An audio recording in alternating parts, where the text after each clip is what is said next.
Assalamualaikum warahmatullahi wabarakatuh. Alhamdulillahirrahmanirrahim. Amma ba'du. Perkenalkan, kami dari kelompok 9 yang berjumlahkan 3 orang. Yang pertama saya sendiri, Sujatna, dengan NIM 1914233 sebagai moderator dan juga pemateri. Yang selanjutnya yaitu ada saudari Uun Unayah dengan NIM 1914218 sebagai pemateri. Dan juga ada saudari Rahayu Pramudita dengan NIM 1914234 sebagai pemateri. Dengan dibuatkannya video ini dengan maksud untuk memenuhi tugas dari mata kuliah manajemen pengawasan bank dan LKS. Adapun tugasnya yaitu yang pertama menjelaskan mengenai gambaran umum dan prinsip pengawasan bank. Dan yang kedua yaitu menjelaskan mengenai otoritas jasa keuangan. Dan yang ketiga yaitu menjelaskan mengenai Bank Indonesia. Langsung saja, dalam bahasa Indonesia yang dimaksud dengan pengawasan adalah penilaian dan penjagaan, pendidikan dan pengarahan kebijakan jalannya perusahaan. Dalam hal ini, salah satu dari fungsi manajemen adalah melakukan pengawasan. Selain dari perencanaan, pengorganisasian, dan pelaksanaan, artinya harus dilakukan setiap perusahaan agar manajemen perusahaan berjalan secara benar. Fungsi pengawasan dilakukan terhadap seluruh aktivitas perusahaan, baik yang belum berjalan ataupun yang sedang berjalan.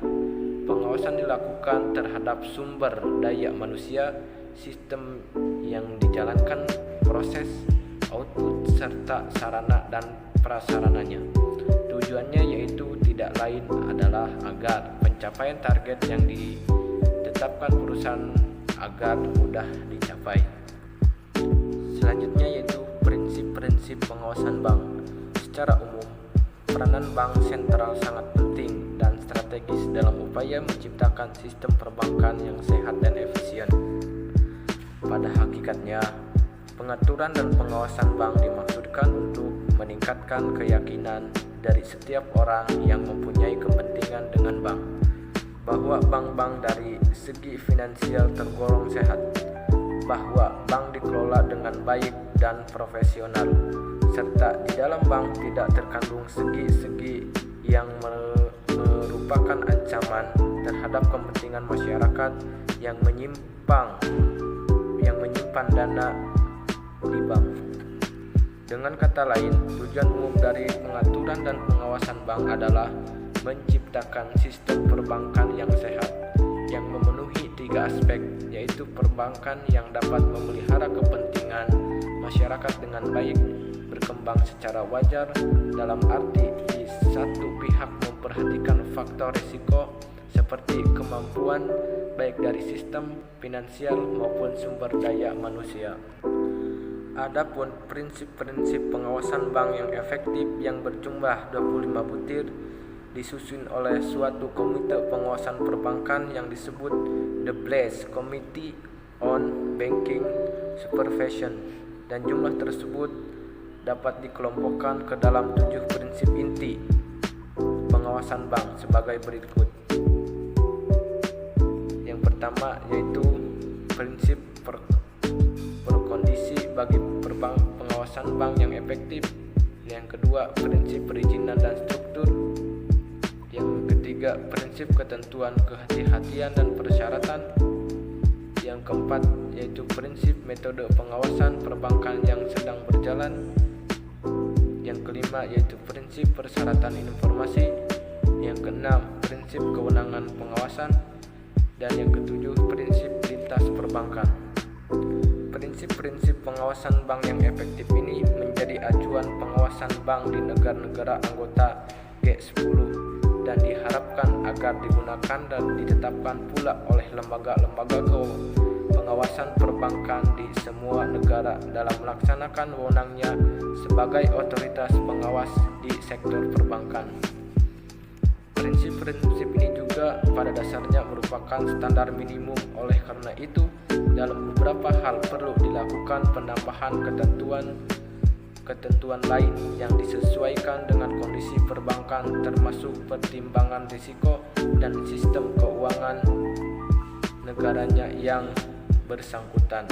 Sesuai dengan tujuan penyusunannya, prinsip-prinsip pengawasan bank ini dimaksudkan untuk digunakan sebagai referensi atau acuan dasar untuk melaksanakan pengawasan bank di semua negara, tidak hanya negara-negara anggota kelompok 10 dan negara-negara yang ikut membahas dan mempersiapkan konsepnya, dan diharapkan akan menjadi acuan bagi otoritas pengawasan perbankan secara internasional. Latar belakang OJK. Otoritas Jasa Keuangan atau OJK adalah lembaga negara yang dibentuk berdasarkan Undang-Undang Nomor 21 Tahun 2011 yang berfungsi menyelenggarakan sistem pengaturan dan pengawasan yang terintegrasi terhadap keseluruhan kegiatan di dalam sektor jasa keuangan, baik di sektor perbankan, pasar modal, dan sektor jasa keuangan non-bank, seperti asuransi, dana pensiun, lembaga pembiayaan, dan lembaga jasa keuangan.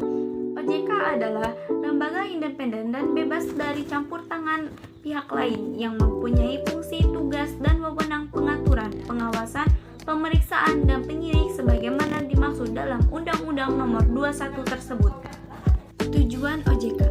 Pasal 4 UU Nomor 21 Tahun 2011 tentang OJK menyebutkan bahwa OJK dibentuk dengan tujuan agar keseluruhan kegiatan di dalam sektor jasa keuangan terselenggara secara teratur, adil, transparan, akuntabel, dan mampu mewujudkan sistem keuangan yang tumbuh secara berkelanjutan dan stabil, serta mampu melindungi kepentingan konsumen maupun masyarakat.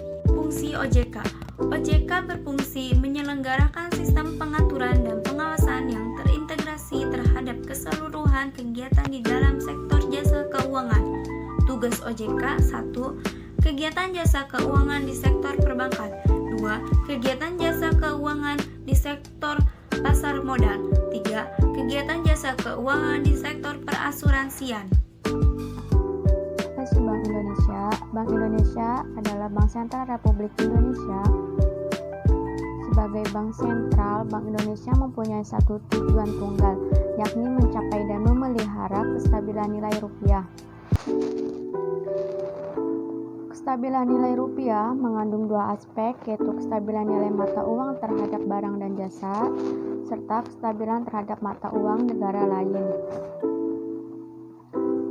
Sejak tahun 1999, status BI ditetapkan sebagai lembaga negara yang independen dan memiliki kewenangan penuh dalam menjalankan tugasnya, serta bebas dan campur tangan pemerintah dan atau pihak lain. Hal ini diatur dalam Undang-Undang Nomor 23 Tahun 1999 tentang Bank Indonesia yang kemudian diubah melalui Undang-Undang Nomor 6 Tahun 2009. Adapun tujuan dan tugas Bank Indonesia sebagai Bank Sentral BI memiliki satu tujuan tunggal yang mencapai dan memelihara nilai rupiah. Kestabilan ini mengandung dua aspek. Yang pertama, kestabilan nilai mata uang pada barang dan jasa, dan kedua, kestabilan mata uang pada mata uang negara lain. Dalam upaya mencapai tujuan tunggalnya, BI didukung oleh tiga pilar yang merupakan tiga bidang tugasnya, yaitu 1. Menetapkan dan melaksanakan kebijakan moneter, yang kedua mengatur dan menjaga kelancaran sistem pembayaran, dan ketiga menjaga stabilitas sistem keuangan. Sekian dari saya, terima kasih. Wassalamualaikum warahmatullahi wabarakatuh.